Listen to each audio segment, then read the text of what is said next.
Hello viewers, welcome back to Study Materials. য'ত আপোনালোকৰ বাবে এক্সাম ওৰিয়েণ্টেড জিকে যিখিনি বস্তু ইম্পৰ্টেণ্ট হয় সেই সকলোখিনি কভাৰ কৰা হ'ব। যেহেতু মই আৰ্ট এণ্ড কালচাৰৰ সিৰিজ ষ্টাৰ্ট কৰিছিলোঁ, সো তাৰে আন এটা টপ ইম্পৰ্টেণ্ট টপিক আপোনালোকৰ কাৰণে আজি লৈ আনিছোঁ। টপিকটো হৈছে important places and monuments of Assam. আপোনালোকে লাগিলে ষ্টেট লেভেলৰ যিকোনো কম্পিটিটিভ এক্সামৰ PYQ পেপাৰ উঠাই চাওক, এইটো টপিকৰ পৰা আপোনালোকে 99.9% কুৱেশ্যন দেখা পাব।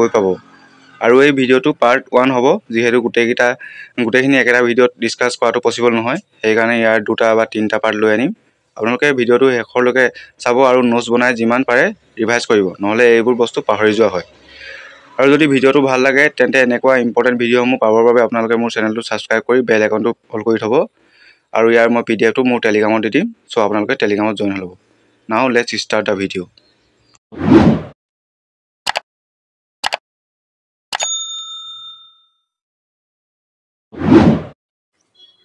ফাৰ্ষ্টে অসমৰ গুৰুত্বপূৰ্ণ স্থানসমূহৰ ভিতৰত কামাখ্যা মন্দিৰৰ পৰা আৰম্ভ কৰিছোঁ।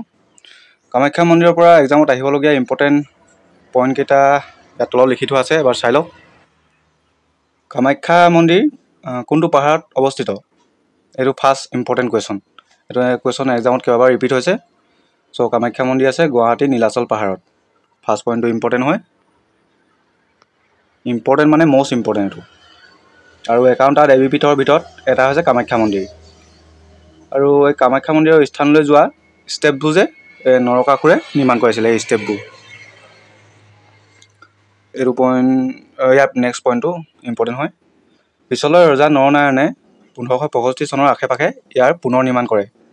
চনটো ইমান গুৰুত্বপূৰ্ণ নহয়, কিন্তু ইয়াৰ পুনৰ নিৰ্মাণ কোনে কৰে এই কুৱেশ্যনটো আহে এক্সামত, ৰজা নৰনাৰায়ণে। আৰু নৰনাৰায়ণ কোনটো বংশৰ ৰজা আছিল বাৰু? তেখেত আছিল কোচ বংশৰ ৰজা, আৰু তেখেতৰ সেনাপতি আছিল শুক্লধ্বজ বা চিলাৰায়। নেক্সট পইণ্টটোত লিখা আছে শেষৰ অংশ নৃত্য মণ্ডপৰ সৃষ্টি কৰিছিল ৰাজেশ্বৰ সিংহই। নৃত্য মণ্ডপটো মানে নিৰ্মাণ কৰিছিল ৰাজেশ্বৰ সিংহই। এইটো এটা ইম্পৰ্টেণ্ট কুৱেশ্যন। তাৰ এই নেক্সট দুটা ইম্পৰ্টেণ্ট হ'ব দেই এক্সামৰ কাৰণে। অসমীয়াৰ আহাৰ মাহত প্ৰতি বছৰে অম্বুবাচী মেলা পালন কৰা হয়। অম্বুবাচী মেলা ক'ত আৰু কেতিয়া পালন কৰা হয়? এইটো এটা ইম্পৰ্টেণ্ট কুৱেশ্যন। কামাখ্যা মন্দিৰত, আৰু মাহটো চাই লওক, আহাৰ মাহত।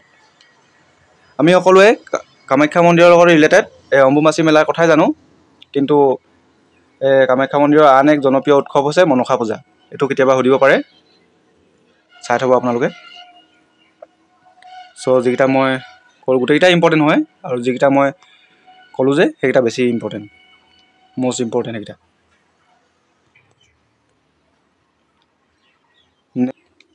নেক্সট এতিয়া অশ্বক্লান্ত মন্দিৰৰ বিষয়ে চাওক। অশ্বক্লান্ত ৱৰ্ডটোতে ইয়াৰ মিনিংটো লুকাই আছে। অশ্ব মানে হৈছে ঘোঁৰা, আৰু ক্লান্ত মানে কি? ক্লান্ত মানে ভাগৰ। সেয়ে ইয়াত লিখি থোৱা আছে ইয়াৰ পিছৰ পইণ্টটো, শ্ৰীকৃষ্ণই নৰকাসুৰক বধ কৰিবলৈ আহি এই ঠাইতে নিজৰ ঘোঁৰাবোৰক জিৰণি দিছিল। তেখেতৰ ৰথৰ ঘোঁৰাকেইটাই ইয়াতে জিৰণি লৈছিল। এই জেগাটোতে ৰখিছিলে কাৰণে এই ঠাইডোখৰত পিছত মন্দিৰ নিৰ্মাণ কৰা হয়। এই মন্দিৰটোৰ নাম অশ্বক্লান্ত মন্দিৰ, মনত থ'ব। আৰু শিৱসিংহই 1720 খ্ৰীষ্টাব্দত এই মন্দিৰ নিৰ্মাণ কৰিছিল। চনটো ইম্পৰ্টেণ্ট নহয়, খালি কোনে নিৰ্মাণ কৰিছিল এইটো কুৱেশ্যন আহে, চাই থ'ব শিৱসিংহই। তাৰপিছত ক'ত আছে সেইটো সুধিব পাৰে। উত্তৰ গুৱাহাটী মাজগাঁৱত অৱস্থিত। উত্তৰ গুৱাহাটী মাজগাঁৱত অশ্বক্লান্ত মন্দিৰ অৱস্থিত, মনত থ'ব। এতিয়া তাম্ৰেশ্বৰী মন্দিৰৰ বিষয়ে চাওক। তাম্ৰেশ্বৰী মন্দিৰ ক'ত অৱস্থিত? এইটো ফাৰ্ষ্ট ইম্পৰ্টেণ্ট কুৱেশ্যন। তিনিচুকীয়াৰ শদিয়াত অৱস্থিত। আৰু এই মন্দিৰভাগ চুতীয়াসকলৰ দেৱী কেঁচাইখাতি গোসাঁনী মন্দিৰ হয়। এইটো এটা ইম্পৰ্টেণ্ট পইণ্ট।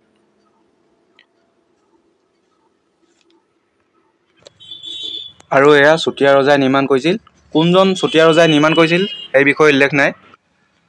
আৰু এই মন্দিৰটো চুতীয়াসকলৰ হ'লেও ইয়াক দেউৰীসকলেহে খালি চোৱা চিতা কৰে। এইটো চাই থাকোঁতে এইটো সুধিব পাৰে, কেতিয়াবা কনফিউজ কৰি পিনি এইটো সুধিব পাৰে। কাৰণ বহুতে জানে তাম্ৰেশ্বৰী মন্দিৰটো চুতীয়াসকলৰ হয়, কিন্তু এয়া চোৱা চিতা কোনে কৰে বুলি অপশ্যনত চুতীয়া, দেউৰী বা তেনেকৈ কেইবাটা অপশ্যন দি দিব। এতিয়া বহুতৰে চুতীয়াটো হয় নেকি বুলি কনফিউজ হ'ব, কিন্তু চুতীয়াসকল নহয়, ইয়াক এই মন্দিৰটো দেউৰীসকলে চোৱা চিতা কৰে। তাৰপিছত নেক্সট পইণ্টটো চাওক। মন্দিৰৰ ছালখন তামেৰে নিৰ্মাণ কৰা হৈছে, আৰু সেইবাবে ইয়াৰ নাম তাম্ৰেশ্বৰী মন্দিৰ ৰখা হয়।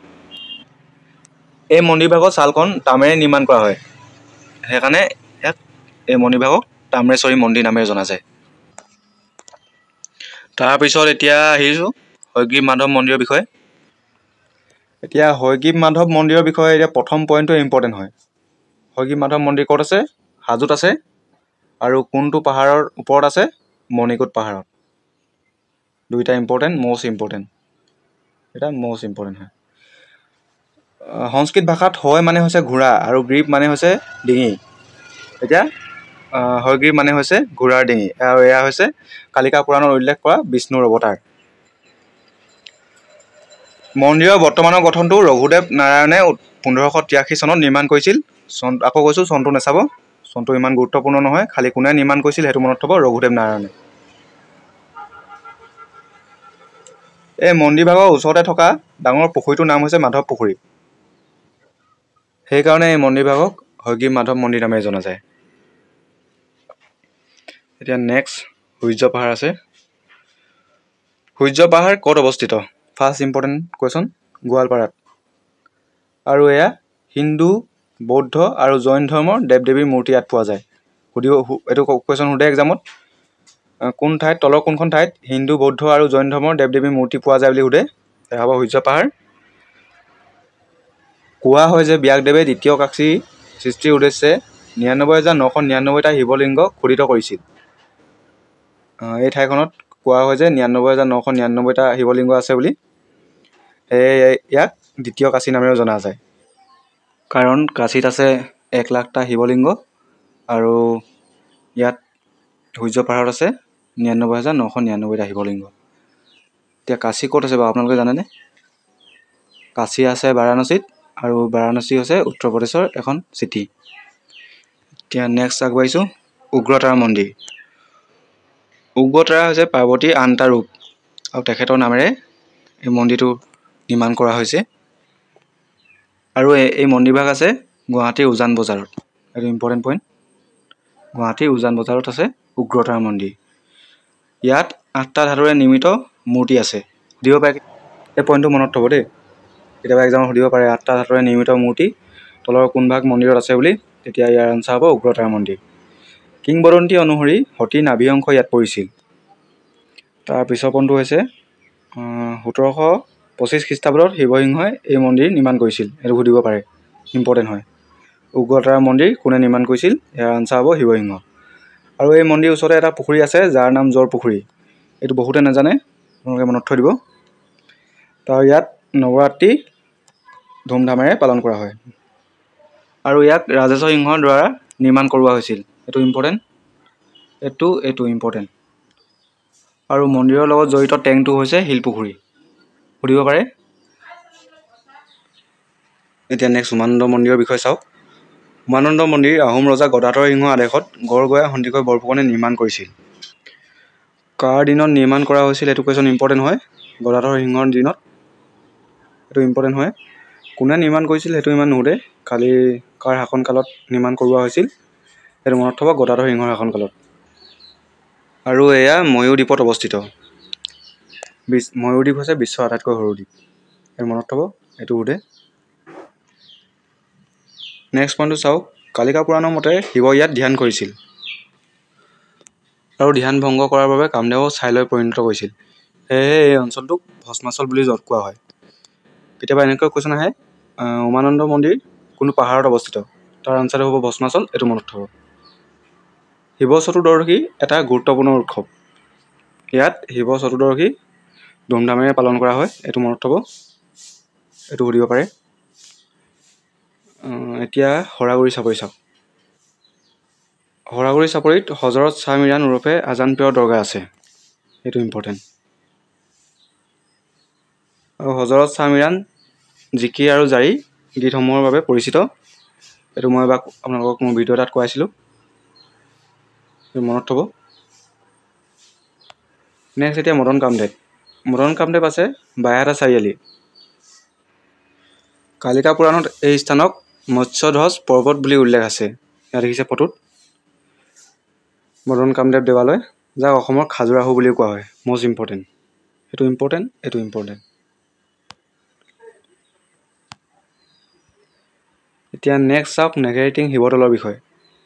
এয়া আছে অসমৰ দেৰগাঁৱত। এই নামটো নেঘেৰি নামৰ এবিধ অদ্ভুত স্থানীয় চৰাইৰ লগত জড়িত। এইটো ইমান ইম্পৰ্টেণ্ট নহয় বাৰু, হ'লেও আপোনালোকে জানি থোৱাটো ভাল। প্ৰথমে ৮ম শতিকাত ডিমাচা কছাৰীসকলে এয়া নিৰ্মাণ কৰিছিল। পিছত প্ৰাকৃতিক কাৰণত ধ্বংস হৈ যোৱাৰ পিছত ১৭৬৫ চনত স্বৰ্গদেউ ৰাজেশ্বৰ সিংহই পুনৰ নিৰ্মাণ কৰে। খনিকৰজনৰ নামটো মনত থ'ব, ঘনশ্যাম খনিকৰ সুধিব পাৰে, আৰু কাৰ শাসনকালত নিৰ্মাণ কৰোৱা হৈছিল সুধিব পাৰে, ৰাজেশ্বৰ সিংহ। এইটা ইম্পৰ্টেণ্ট। এয়া এতিয়া নেক্সট চাওক বশিষ্ঠ মন্দিৰ। গুৱাহাটী চহৰৰ দক্ষিণ পূব কোণত সন্ধ্যাচল পাহাৰত অৱস্থিত। এইটো ইম্পৰ্টেণ্ট। কোনটো পাহাৰত অৱস্থিত সোধে? সন্ধ্যাচল পাহাৰত। আৰু যিটো বৰ্তমানৰ গাঁথনিটো সেয়া ৰাজেশ্বৰ সিংহই নিৰ্মাণ কৰিছিল। চন ইম্পৰ্টেণ্ট নহয়, কোনে নিৰ্মাণ কৰাইছিল সেইটো ইম্পৰ্টেণ্ট, ৰাজেশ্বৰ সিংহই। বিশ্বাস কৰা হয় যে এই মন্দিৰটো বশিষ্ঠ মুনিয়ে প্ৰতিষ্ঠা কৰিছিল। এই মন্দিৰভাগ বশিষ্ঠ মুনিয়ে প্ৰতিষ্ঠা কৰিছিল বুলি বিশ্বাস কৰা হয়। এতিয়া নেক্সট চাওক শুক্ৰেশ্বৰ মন্দিৰ। গুৱাহাটী পাণবজাৰৰ ইটাখুলি পাহাৰ বা শুক্ৰেশ্বৰ পাহাৰত অৱস্থিত। এইটো ইম্পৰ্টেণ্ট, কোনটো পাহাৰত আছে? ইটাখুলি পাহাৰ। ১৭৪৪ চনত প্ৰমত্ত সিংহৰ দ্বাৰা বৰ্তমানৰ গঠন নিৰ্মাণ কৰা হৈছিল। প্ৰমত্ত সিংহই ইয়াক নিৰ্মাণ কৰাইছিল, মানে বৰ্তমানৰ যিটো ৰূপ আছে তাক প্ৰমত্ত সিংহই নিৰ্মাণ কৰাইছিল। সেইটো ইম্পৰ্টেণ্ট। ইয়াৰ ফটোত দেখিছে শুক্ৰেশ্বৰ দেৱালয়। এতিয়া আগবাঢ়িছোঁ পুৱামক্কা। পুৱামক্কা হৈছে অসমৰ প্ৰথমটো মছজিদ। ইম্পৰ্টেণ্ট। আৰু এয়া আছে গৰুৱাচল পাহাৰ। ইম্পৰ্টেণ্ট। আৰু হৈছে পুৱামক্কা হৈছে গিয়াছুদ্দিন আউলিয়াৰ সমাধিস্থল। এইটো ইম্পৰ্টেণ্ট। গোটেই তিনিটা ইম্পৰ্টেণ্ট। অসমৰ পঞ্চতীৰ্থ হাজোক হিন্দু, বুদ্ধ আৰু মুছলমানৰ মিলনৰ কেন্দ্ৰ বোলা হয়। পুৱামক্কা আছে হাজোত, আৰু হাজোক অসমৰ পঞ্চতীৰ্থ নামেৰে জনা যায়। ইম্পৰ্টেণ্ট হয়। অসমৰ পঞ্চতীৰ্থ নামেৰে কাক জনা যায়? হাজোক। আৰু পুৱামক্কা ক'ত আছে এইটো সোধে। তাৰপিছত মক্কাৰ পৰা অনা ১ পোৱা বা ১/৪ কিলোগ্ৰাম মাটিৰ নিৰ্মাণৰ বাবে ব্যৱহাৰ কৰা হৈছিল। মক্কা মুছলমানসকলৰ পবিত্ৰ স্থান জানে, তাৰ পৰা ১ পোৱা মাটি আনি এই অসমৰ পুৱামক্কা নিৰ্মাণৰ বাবে ব্যৱহাৰ কৰা হৈছিল।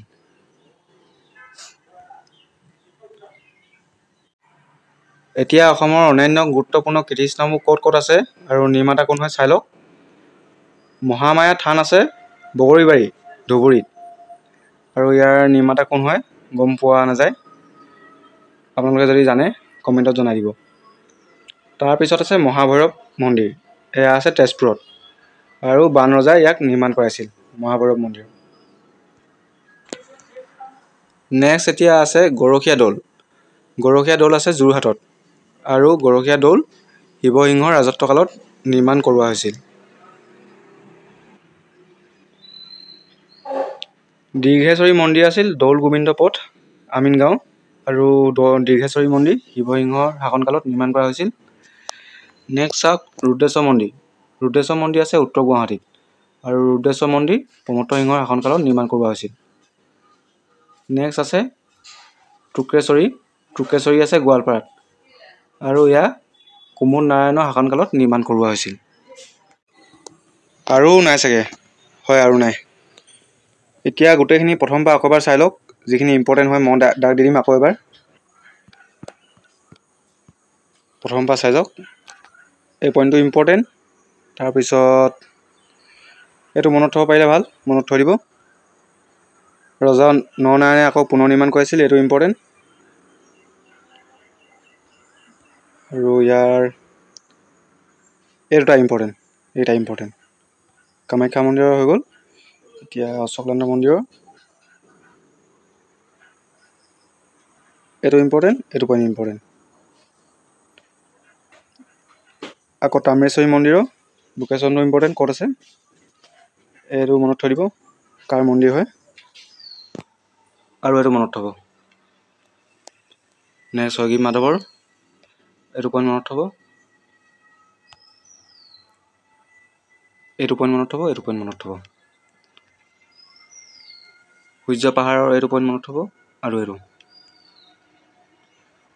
উগ্ৰতাৰা মন্দিৰৰ লোকেশ্যনটো মনত থ'ব, এইটো মনত থৈ দিব, এইটো মনত থ'ব, এইটো ইম্পৰ্টেণ্ট। নৱগ্ৰহ মন্দিৰৰ কোনটো পাহাৰত অৱস্থিত এইটো মনত থ'ব, কোনে নিৰ্মাণ কৰাইছিল আৰু টেংকটোৰ নাম মনত থ'ব।